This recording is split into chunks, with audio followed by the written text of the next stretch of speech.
Howdy, folks.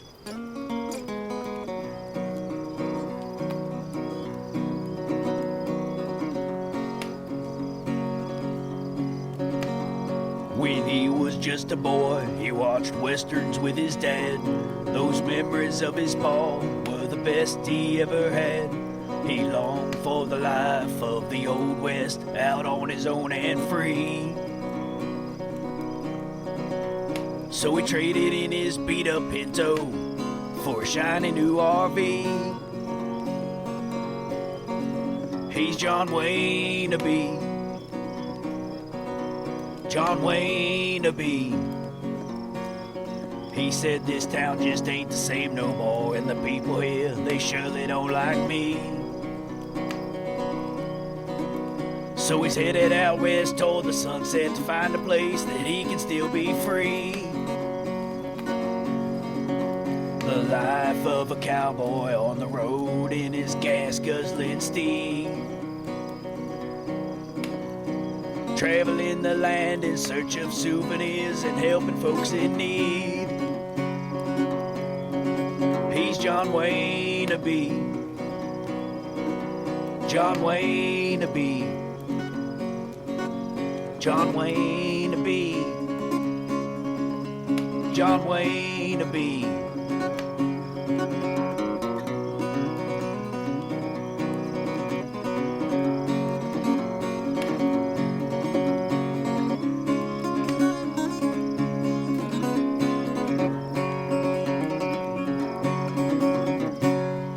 Wynabego Warrior, the tale of John Wynabego.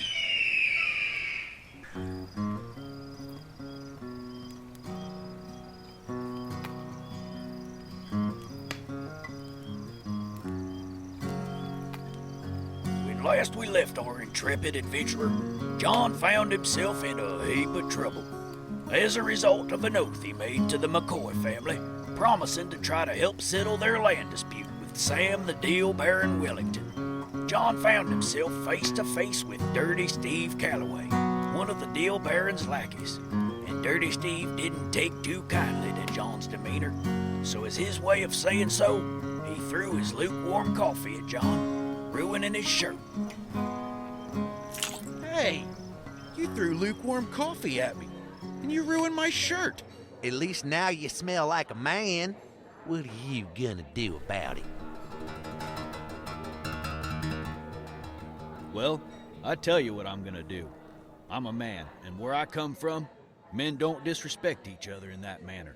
Where I come from, we calmly and rationally discuss our differences, and use words to settle our disputes. But apparently, words just aren't enough for some folk. Well, mister, you're about to find out what happens when a man is pushed past his normal threshold of patience. John, order for John. Your hazelnut mocha latte and your gluten-free banana nut muffin is ready. Oh, You have a nice day, hon. well, thank you, and you do the same. I think I'll just have a seat and enjoy the ambiance of your fine establishment, as well as my latte and muffin. Dirty Steve stood and watched in astonishment as John finished his muffin in defiance, then simply got up and moseyed out, stumbling once again and almost spilling his latte. Oh, I almost spilled my latte.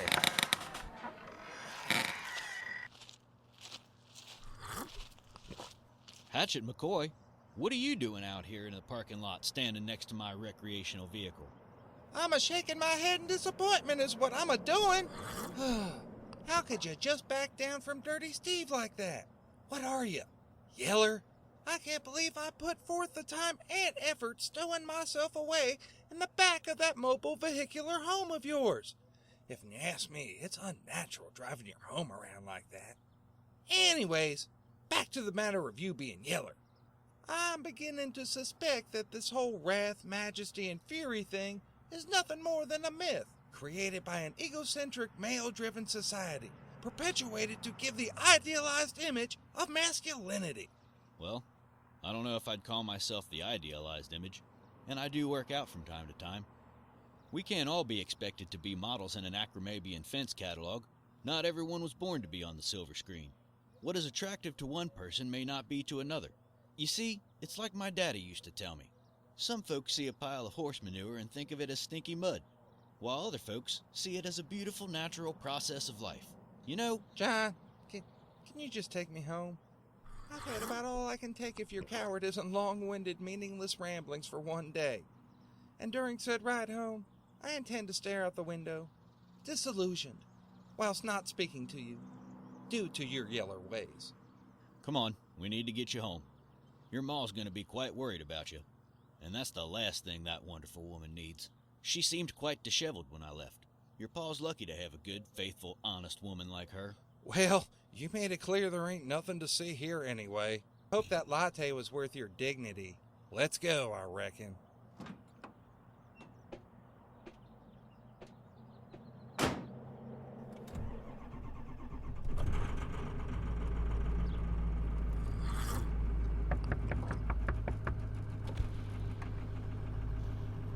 Oh, hello again, Dirty Steve. What can I do for you? And stay out. Huh. Deal Baron's secretary was right. I guess I can't park here. Feeling uneasy about the prospect of a parking ticket blemishing his pristine driving record, John made a dignified exit, intent upon returning Hatchet to his parents. It was a quiet ride, with neither saying a word.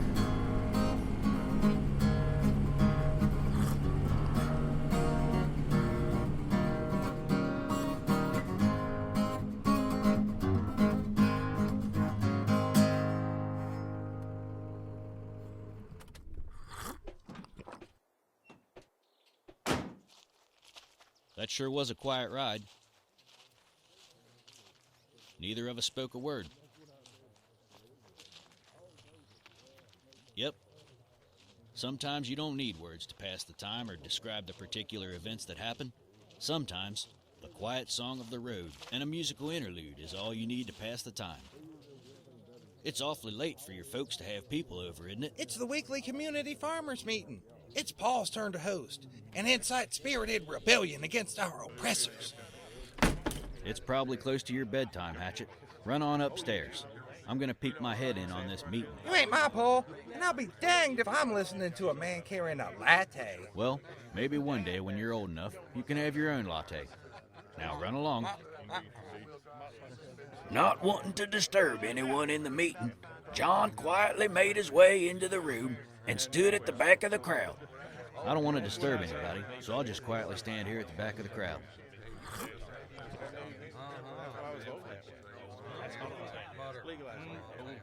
That no good low down deal, Baron. He done slashed the tires on my tractor so I can't harvest. Then he has the audacity to tell me that the new supercenter they want to build won't carry the size I needs to replace them. Unified cheer in support of your anger, Tractor Jack Johnson. Yeah! That no good low down dirty deal, Baron. He done came and took away all my mud. What in tarnation is my pig supposed to waller in? And do you know what's happened in the time since my mud was wrongfully burgled?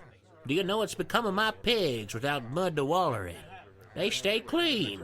Now they think they're better than everyone else. They're elitist pigs. Unified cheer in support of Pig Slop Pete Jacobs and the tragic loss of his beloved mud, nature's great equalizer. Yay! See? This is why I've been telling you folks we gotta stick together. This is our home and we ain't going nowhere. Oh, hey John, you're back.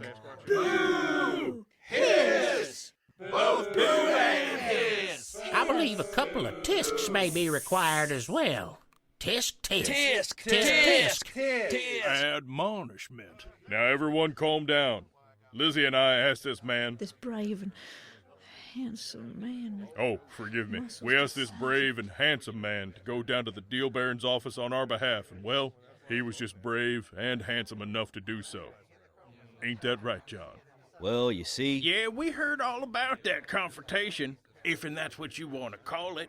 Heard all you did was have a cup of the world's finest premium blend coffee, prepared by a team of dedicated professionals who want to ensure that every cup of Under the Stars Buckaroo premium blend coffee is the greatest cup of coffee under the stars every single time.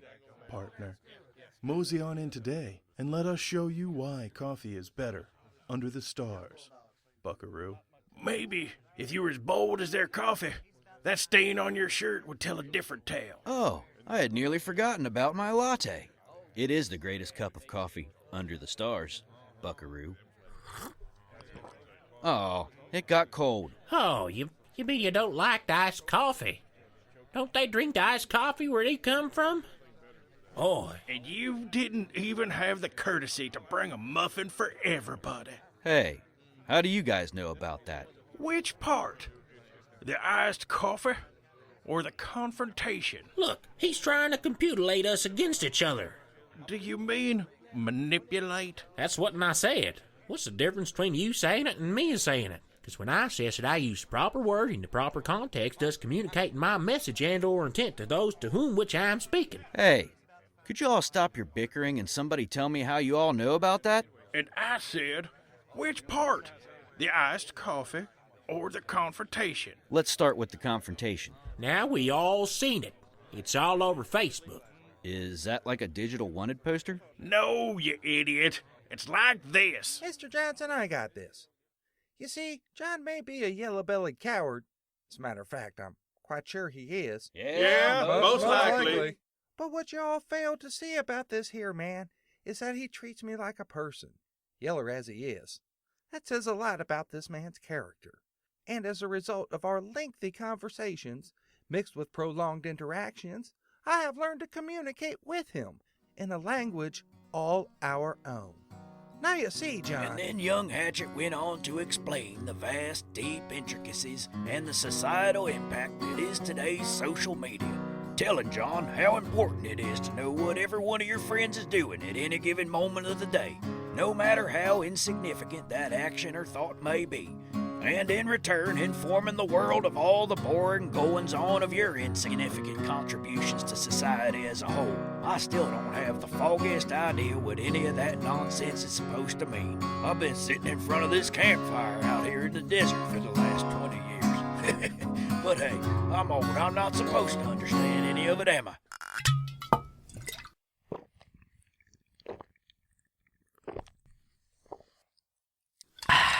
Smooth. So, after an excessively long, needlessly complicated explanation, our friend John seemed to think that he got it. Okay, I think I got it. If you folks are willing to believe the words, pictures, and memes that these anonymous people have taken to use as an excuse to judge my actions, then, well, you folks should be ashamed for deciding what kind of feller I am before even hearing my side of the event that has taken social media by storm. When I was a kid... It's all right here's on the vine, see? At least now you smell like a man. What are you gonna do about it? At least now you smell like a man. What are you gonna do about it? At least now you smell like a man.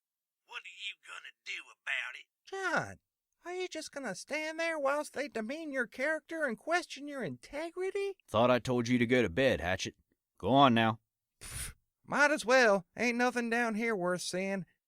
As I stare at you, my eyes filled with disappointment, made even more poignant by my tender age and impressionable person.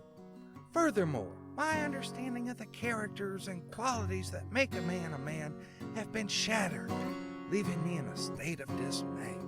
Good night, John. At this point, John decided to step outside to get some air. I've decided I'm going to step outside and get some air.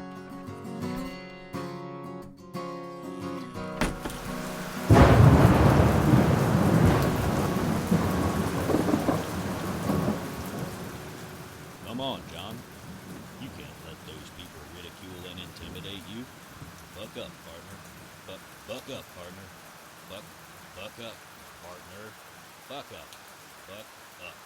Buck up, partner. Why, John, what are you doing standing out here by your handsome self? Are you talking to yourself? And doing what can only be described as what is at best a mediocre John Wayne impression? Hi, Lizzie. I guess you heard about what happened. I guess you think I'm yellow too, huh? Oh, why, John, I would think no such thing. I know you'll do what's right in the end. I have a feeling about you, John. Deep feeling. Ma, I heard voices. Are those people who live under the porch back again? No, Junior. Yeah, I was just talking to John. He's standing just outside my window, his rugged form silhouetted against the light of the moon. Ma, that's the cardboard cutout Pa uses to scare off the illegals. John's standing over there. Turn on the light. See him? With his head down, looking all pathetic and defeated like. Oh, there you are. But, John, where will you go? What will you do? Well, don't leave. We've only just begun our lives together. I'll be back one day, Lizzie. Probably tomorrow when I wake up. I'm just going to my RV. By God, if my steed has to sleep out in the rain, I'm sleeping with him.